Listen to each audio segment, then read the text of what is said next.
sebelum nonton video lengkapnya, jangan lupa untuk subscribe ya dan klik link di bawah ini. Jangan lupa juga untuk klik tombol loncengnya. Oke? Terima kasih. Selamat menonton.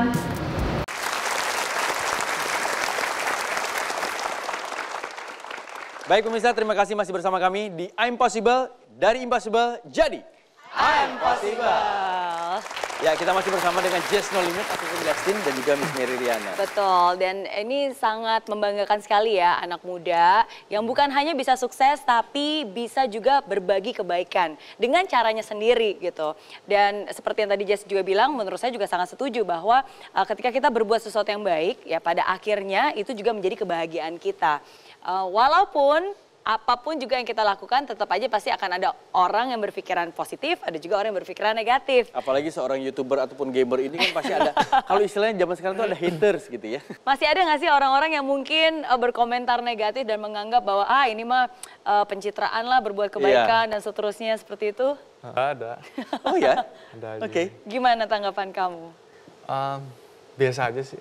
Biasa aja ya? Biasa aja. Karena apa tuh? Ya maksudnya kayak agama kan ngajarin kebaikan gitu kan. Tapi maksudnya ada aja yang benci kan. Maksudnya aku kan manusia biasa gitu kan. Pasti wajar lah kalau ada yang benci gitu sih. Betul, betul. Dan itu nggak mengganggu kehidupan kamu? Enggak sama sekali sih. Wah, hebat, luar biasa.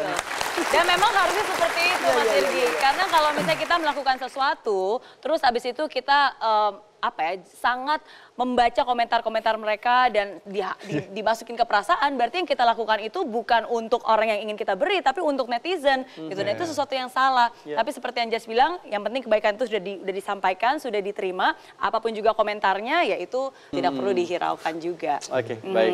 Ini kayaknya Miss Mary juga punya pengalaman yang sama kayaknya. Oke, tapi menurut saya nih, malam ini kita menarik banget ya, khususnya untuk para orang tua yang ada di rumah, yang anaknya tuh suka kecanduan games, harus nonton acara ini. Kenapa? Karena salah satu contoh Jess ini bisa berhasil karena dia juga seorang gamer sebenarnya. Itu gimana tuh? Awalnya kenapa kamu menekuni dan menjadi seorang gamers profesional?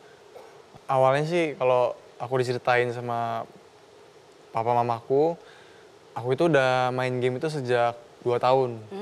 Nah terus pas aku udah makin gede, terus kan ada warnet kan, aku diajak temenku ke warnet. Nah, aku itu orangnya ngotot gitu, kalau misalnya udah aku main ya aku harus jadi yang terbaik lah gitu.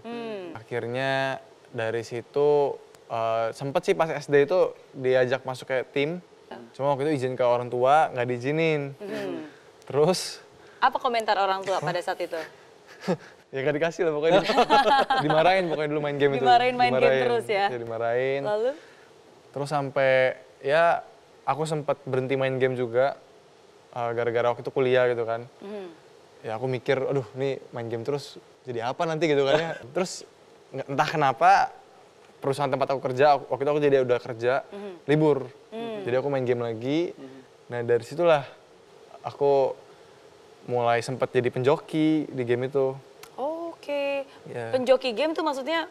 Naikin level orang, naikin ID level orang. Jadi pakai account orang lain? Jadi account orang lain aku mainin. Iya. Aku dapet duit di situ. Oke. Dari situ temenku ada bikin YouTube. Terus aku nanya, emang dapet duit beneran gitu kan? Terus dia bilang, iya beneran. Dari situlah aku coba juga bikin YouTube gitu. Ya dari situ sih gitu ceritanya. Oke, baik. Ya. Nah, pertanyaannya, kita ini sebagai orang tua, saya ini sudah memiliki anak, Miss juga sudah memiliki anak. Ketakutan terhadap orang yang main game itu istilah zaman sekarang itu ansos katanya, antisosial. Jadi tidak peduli terhadap lingkungan. Betul nggak Miss? Ada komentar nggak Miss? Anak saya masih kecil dan nggak terlalu main game banget sih. Tapi memang kadang-kadang kecenderungan orang gamers itu mager, malas gerak. Terus udah gitu ya selalu hanya fokus ya karena main terus. Gitu. Jadi nggak peduli dengan sekitar atau mungkin sedikit cuek dengan sekitar. Itu katanya seperti itu. Stigmanya memang seperti itu kan. Komentarnya dari Jess sendiri? Memang ada betulnya. Jadi ada momen pas aku waktu itu kan pas aku lagi mau main buat mencapai peringkat 1 itu kan. Itu aku main itu bener-bener kayak satu hari itu bisa 18 jam gitu. Nah itu bener sih, maksudnya ada momen aku main ya pagi sampai malam. Satu hari 18 jam main game? Wow. Oke. Tapi kalau misalnya kita tadi sudah melihat artikel dan juga kita melihat video yang diperlihatkan kepada Anda semuanya, ini berbanding terbalik ya. Karena kalau orang yang tidak peduli terhadap lingkungan, jangankan memberi bantuan gitu, dia nggak akan peduli dengan apapun yang terjadi di lingkungannya dia. Ini kan berbanding terbalik.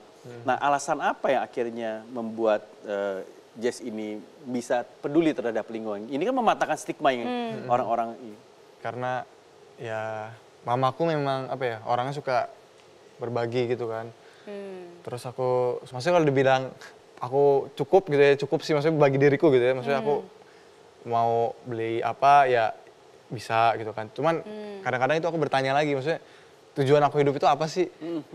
Terus aku baca di buku, jadi ada di buku itu ada bukunya Tony Robbins, Money Master the Game gitu ya.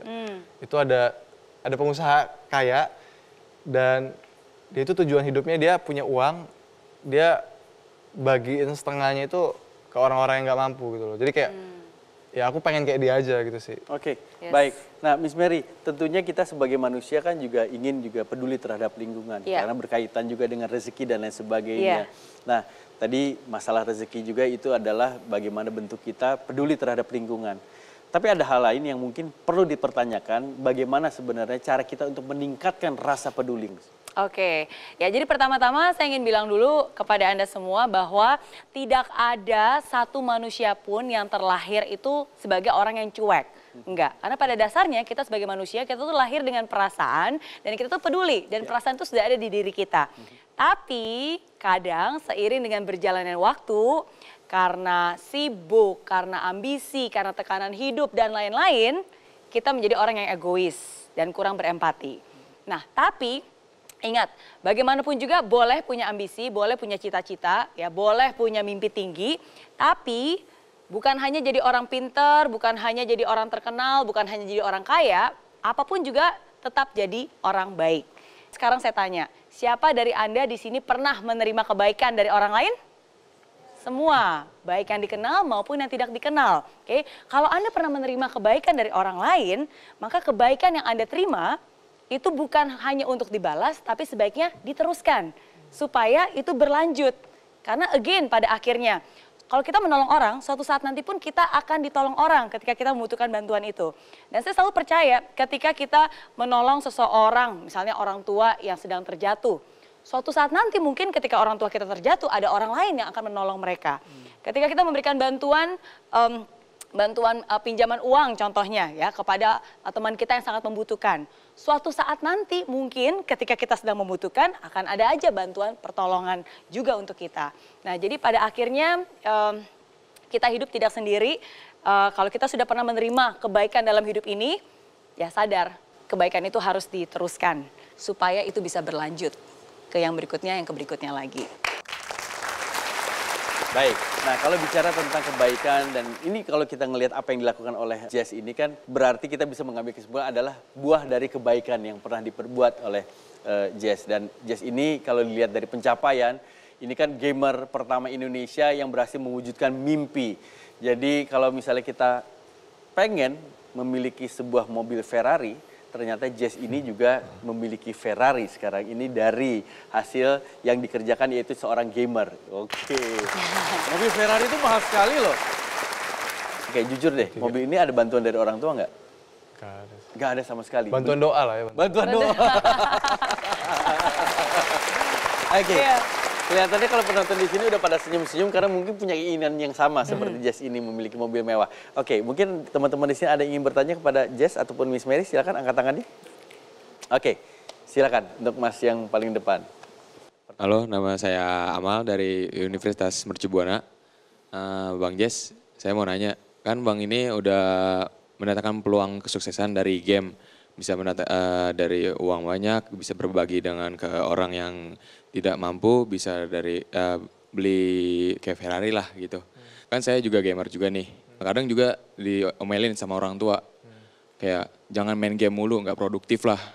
Bagaimana sih cara kita meyakinkan dengan lingkungan kita itu bahwa game itu berprestasi dengan era zamannya sekarang gitu. Terima kasih. Oke, baik. Terima kasih banyak. Ada pertanyaannya Amal. Ini langsung nih kepada Jess. Ya, kalau menurutku ya kita memang harus tahu pertama kan dari diri kita nih. Maksudnya kita ini gamernya itu hanya sebagai hobi atau memang kayak passion kita gitu. Maksudnya passion kita di dunia game gitu kan. Terus kalau memang udah bener passion kita ya cara meyakinkannya ya kita komunikasi sih. Jadi komunikasi, maksudnya tanggung jawab kita tetap selesaiin gitu kan. Terus komunikasi ya bisa bilang aku minta waktu deh. Misalkan berapa lama gitu. Pokoknya kasih aku waktu buat aku coba nih. Karena memang aku kan demen banget di sini gitu kan. Ya memang kalau misalkan berhasil kan mana tahu. Betul. Memang ini rezekinya di sini. Tapi kalau misalkan nggak berhasil, istilahnya kita udah mencoba. Dan istilahnya ya ada komunikasi baik lah. Jadi jangan sampai kayak tengkar juga atau gimana gitu sih.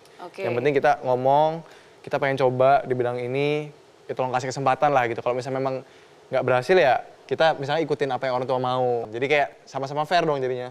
Gitu sih. Oke. Baik, mudah-mudahan terjawab. Terima kasih banyak untuk pertanyaannya. Betul, dan harus ditekuni dengan serius sih menurut saya. Apapun juga pilihannya, baik itu graphic designer, baik itu animator, baik itu gamer, itu selalu pasti ada jenjang profesinya.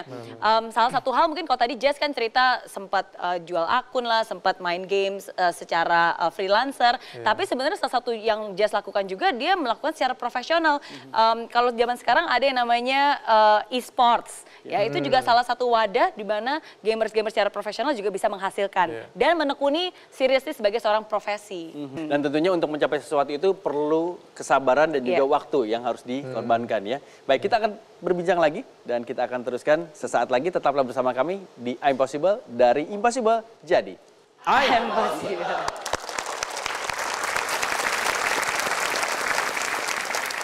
Bagaimana rasanya seorang Presiden Pak Jokowi bisa bukan hanya mengenal kamu sebagai Jess No Limit, tapi juga bahkan kagum dengan prestasi.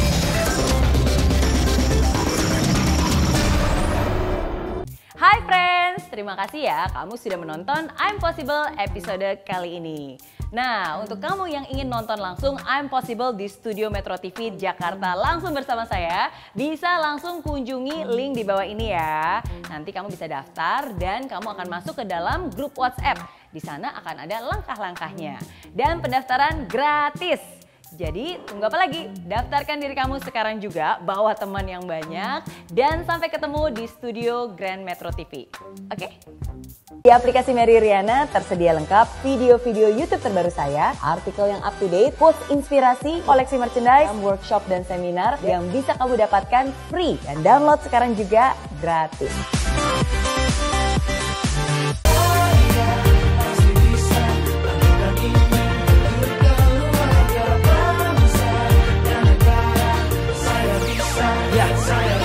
Rasakan bumi tanpa hujan, hidup tanpa tujuan, kering dan mati tanpa hijaunya tumbuhan. Demikian kalau mimpi tak kunjung terjadi.